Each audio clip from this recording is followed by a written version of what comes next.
बुलेटिनच्या सुरुवातीलाच मोठी बातमी। एकनाथ शिंदे, पंतप्रधान नरेंद्र मोदी आणि अमित शहांच्या बैठकीतील इनसाइड स्टोरी समोर आली आहे। पंतप्रधान नरेंद्र मोदी आणि अमित शहांच्या बैठकीत एकनाथ शिंदेंनी आपली खदखद व्यक्त केली आहे। राज्यात अपेक्षित गोष्टी होत नाहीयेत अशी खंत त्यांनी यावेळी व्यक्त केली आहे। पंतप्रधान नरेंद्र मोदी आणि शहा यांच्याकडे त्यांनी आपली खदखद व्यक्त केलेली आहे। उद्धव ठाकरेंशी काही नेत्यांची जवळीक अयोग्य असल्याचं सुद्धा त्यांनी यावेळेला म्हटलेलं आहे। यावेळेला आपण बघतोय शिंदे आणि पंतप्रधान नरेंद्र मोदी तसंच अमित शहा यांची काल भेट झालेली होती आणि या भेटीमध्ये मात्र मनातली खदखद शिंदेंनी स्पष्टपणे बोलून दाखवली। एकीकडे गृहमंत्री अमित शहा यांची भेट घेत असताना सर्व खासदार त्यांच्यासोबत उपस्थित होते, त्याही वेळी त्यांनी आपल्या मनातली खदखद बोलून दाखवली। अधिक माहिती घेऊयात रामराजे शिंदे यांच्याकडनं। रामराजे, काय अधिक माहिती या संपूर्ण भेटी संदर्भात?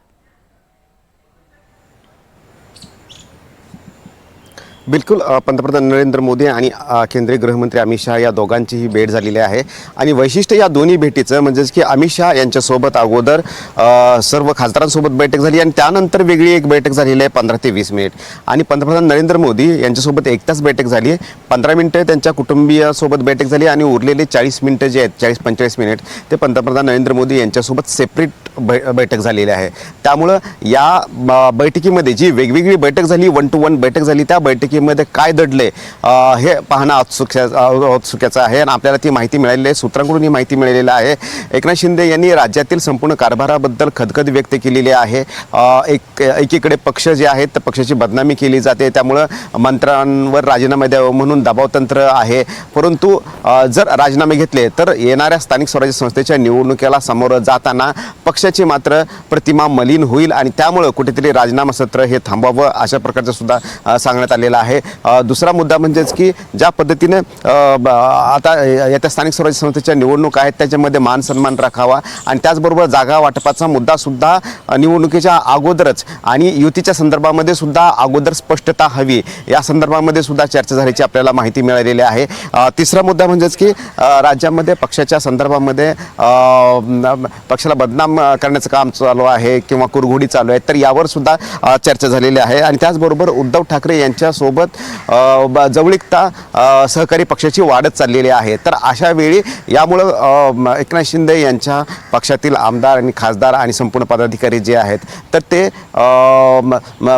डिस्टर्ब होत आहेत आणि त्यामुळं एकीकडे स्पष्टता हवी, कारण उद्धव ठाकरे जर शत्रू आहेत किंवा जर ते विरोधक आहेत तर मात्र तशाच पद्धतीनं उद्धव ठाकरे यांच्यासोबत सुद्धा वागायला पाहिजे, तर असे सुद्धा एक स्पष्टता जी आहे ती अगोदरच द्यावी हा सुद्धा मुद्दा जो आहे तो मांडण्यात आलेला आहे आणि कुठेतरी या आपल्या पक्षाला टार्गेट केलं जात आहे असा सुद्धा एक मुद्दा जो आहे तो मांडण्यात आलेला आहे। त्याचबरोबर केंद्रीय मंत्रिमंडळामध्ये सुद्धा विस्तारामध्ये सुद्धा कारण केंद्रामध्ये सुद्धा येत्या काही कालावधीमध्ये विस्तार होऊ शकतो।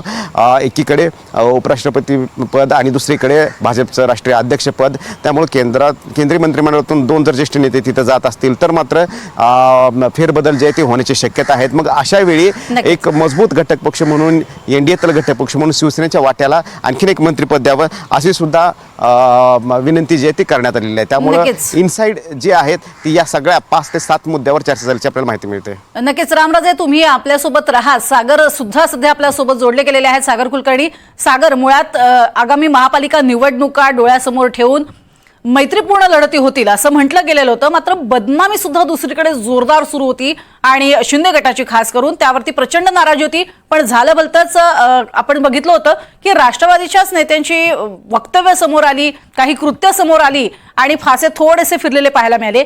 या सगळ्याचा ओहापोह दिल्लीमध्ये झालेला असेल का? काय अधिक माहिती?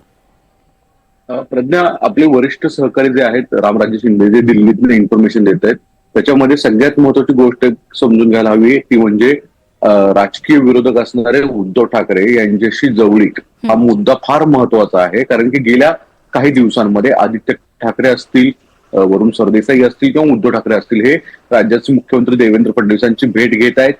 ती सार्वजनिक भेट होताना दाखवतायत आणि त्याचे फोटो सुद्धा बाहेर येत आहेत। अर्थात वेगवेगळी कारणं या भेटीच्या वेळेस तत्कालीन कारणं दिली गेलेली आहेत, याविषयी दुमत नाही या, पण कुठे ना कुठेतरी राज्यातले मुख्यमंत्री देवेंद्र फडणवीस आणि उद्धव ठाकरे यांची जवळीक एकनाथ शिंदेंना कुठेतरी सलतीये, ती दुखावती आणि कदाचित हीच खटखट त्यांनी भाजपाच्या पक्षश्रेष्ठींसमोर थेट उघड पद्धतीने बोलल्याची माहिती आता एनडीटीव्हीला मिळतीये.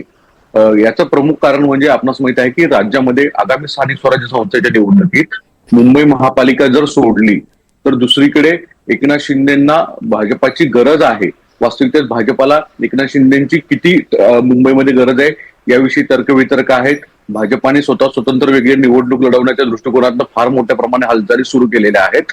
अशा परिस्थितीत शिंदेंना राज्यात सर्वदूर सगळीकडे निवडणूक लढवायची असेल आणि स्वतःचा प्रभाव कायम आधीसारखा ठेवायचा असेल तर फार मोठं आव्हान असणार आहे. अशा परिस्थितीमध्ये निवडणुकीच्या दृष्टिकोनातनं जर उद्धव ठाकरे आणि फडणवीस हे भलेही एकमेकांचे विरोधक असताना त्यांची जवळीक ही कुठेतरी शिंदेंना खतखत होते. आपण विधिमंडळ परिसरामधल्या ज्या फोटो सेशनचा ज्यावेळेस पाहत होतो त्यावेळेस जर ते दृश्य समोर समोर पाहिलं तर आठवतं की उद्धव ठाकरेंना ज्या पद्धतीने एक मान सन्मान दिला जात होता ती कुठेतरी अस्वस्थता जाहीर एकनाथ शिंदेच्या मनामध्ये आहे आणि कदाचित भाजपाच्या पक्षश्रेष्ठींसमोर अशा स्वरूपाचे विधान त्यामुळेच केले जाईल असं म्हटलं जातं.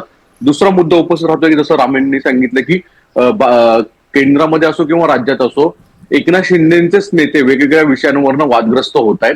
वास्तविकतेत शिंदेंनी काल वारंवार सांगितलेलं आहे की भाजपमध्ये जो प्रणित अलायन्सेस आहेत, आघाडी आहे, त्याच्यामध्ये त्यांच्याकडे चांगले खासदारांची संख्या आहे आणि कायम सहकार्याची भूमिका ही पंतप्रधान नरेंद्र मोदींना सरकारसाठी त्यांची असणार आहे. याचा अर्थ ते अधोरेखित करतायत की आमची खासदारांची संख्याबळ हे अधिक आहे, चांगली आहे. आम्ही कोणती अपेक्षा न करता पंतप्रधानांच्या आणि अमित भाईंच्या पाठीशी कायम राहतोय. तर त्या बदल्यामध्ये मग आम्हाला हे फळ मिळतंय का? यामुळे शिंदेची अस्वस्थता ही सरळ जवळ दिसून येते. ती थेट त्यांच्या राजकीय विरोधक असणाऱ्या उद्धव ठाकरेंच्या जवळीकतेवरनं आहे आणि अप्रत्यक्षरित्या राज्यातले भाजपाचे सर्व असणारे देवेंद्र फडणवीसांच्या कार्यपद्धतीवरच आहे असं म्हणायला काही हरकत नाहीये. नक्कीच तुर्तास धन्यवाद आपल्या दोघांना. रामराजे आपल्याला दिल्लीतनं माहिती देत होते आणि सागर मुंबईतनं आपल्याला माहिती देत होते. आपल्या दोघांचे आभार. तर मंत्रिमंडळ